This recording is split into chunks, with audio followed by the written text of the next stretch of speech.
Eddwaliro lyo Dr. Hamuza liridda wa? Walikola wa? Walizimba wa? Oba waligula wa? Nga tetulaba abalwadde bujjanjaba bavaayo tuwa testimony nti gw'obajjanjabye oba oyina abalwadde abali specific gwe bookolako.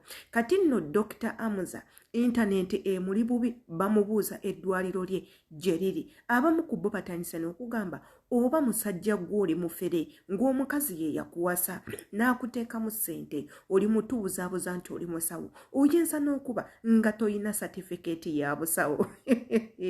Nze adita binsanga wano abagenda okunyigira mugenda kubanga munyigiridde bwereere mugenda kunvumira bwereere nange bino si bigambo byange kyovulaba ebiseera ebisinga ensalawo ne mbagwako ku bu vidiyo ne mubwewulirirako abantu ne mubeerabirako ne mufuna abantu abatuufu be muyina okukyawa anti njogera ku ba Rema fans mukijjukire nze omu ku bantu abayagala Rema so sisobola muli amulukwe sisobola mwogera ku kibi banange sisobola mukyawa ye nga nkyagaza kikibebi ki beautiful nange ebintu binsanga wano nengezaako nange mbibawe newolereza nga bukyali temunyiigira anti yenze Shila Adita subscribing ku YouTube channel yange eva imbeera n'ebintu ebirungi updates ezigenda maaso mu ggwanga n'ebweru w'amawanga byonna mba mbibatuusaako. Ekigambo subscribe weekiri gwe kikwatemu kwata ku notification bell eri waggulu. Trust me my dear brother or sister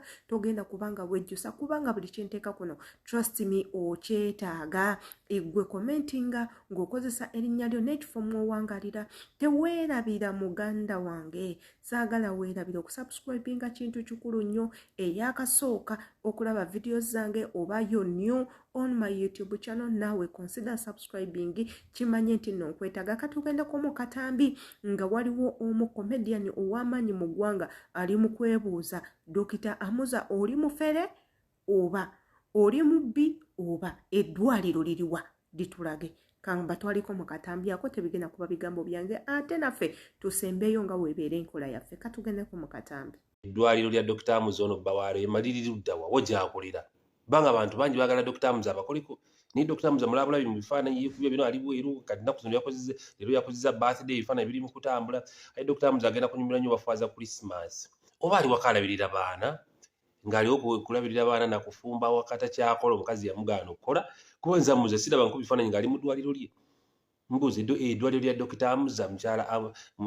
mukyala Rema sorry Bawaale liri ludda wa takyakola yabivaako omukazi yamugaana okukola kubanga nze siraba nku bifaananyi byonna nga Dr. Hamuza ali mu ddwaliro lye ajjanjaba abantu ninga ate abalwadde bangi baagala Dr. Hamuza abakoleko naku zino yaddamu selfie smart kwefuula sereebu kwefuula nga muyimbi oba Dr. Hamuza ebifaananyi bwekubya byabayimbi lwaki tokola kolabo ne Rema tubuulire wadde bakakulabirira mukyala na kufumba oba ebyokukola wekyabiriko oba wabivaako olabirira baana ba musajja Kenza.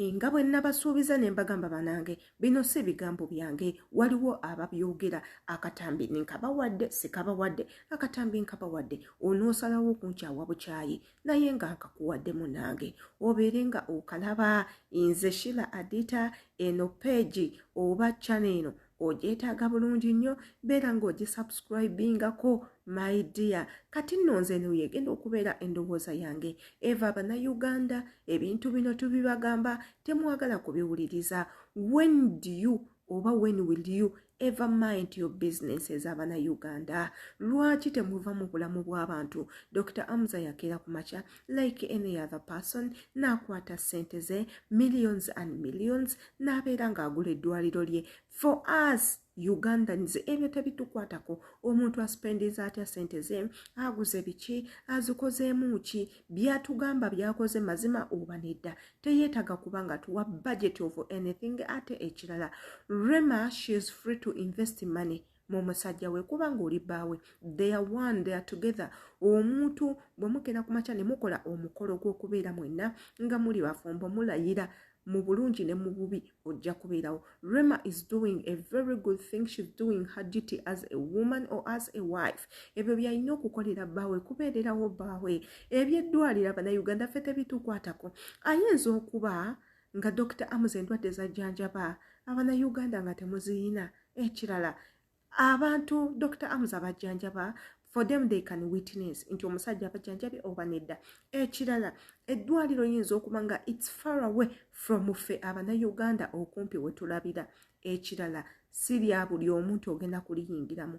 Woba tonnafuna chance kuliyingiramu lijjanjabirwamu, munnange take a pill, sleep, eat and sleep. Oli wa ddwaliro lye, wa bizinesi ze, ayagala omusapootinga musapootinge. Ebyo bimuwoza nti Abannayuganda bali mu kwebuuza. Ugandans as who mukolanga ni mu bulamu bwa Rema ne Hamuza. You're nothing. Temuyina kye mubakolera. Temuyina kyamaanyi with or without you, baliwo obulamu bwabwe bakyabutwala mu maaso. So nze ngamba bannange let this couple be. Mubaleke ba enjoying obulamu bwabwe as you're waiting.